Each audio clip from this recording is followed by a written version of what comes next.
మేము ఆప్యాయంగా తీసుకునేవాళ్ళం. నాకు సినిమాల్లోకి వెళ్ళక ముందు నాటకాల నుంచి కూడా బాగా పరిచయం. ఆయనతో కలిసి నాటకాలు వేసినవాడిని నేను. చాలా అంటే ఒక కమిట్మెంట్ తోటి తప్పన ఉండేది విపరీతంగా. అంటే సినిమా యాక్టర్ అవుదామని ఎప్పుడు అనుకున్నాను.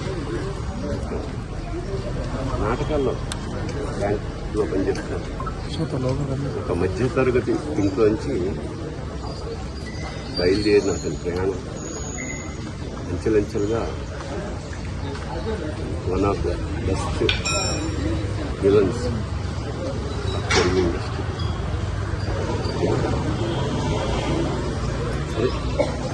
సరదాగా మాట్లాడుకునేది నేచర్ ప్రకారం మాట కటువుగా ఉండేది. చిన్నప్పటి నుంచి నాకు తెలిసిన వ్యక్తి కాబట్టి పెద్ద పట్టించుకునేవాడు. ఎన్నో విషాదాల్ని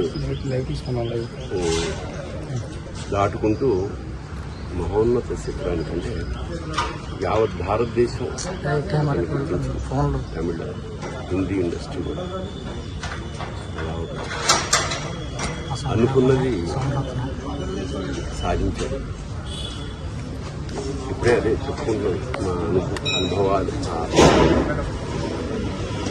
దాదాపు 50 ఏళ్ల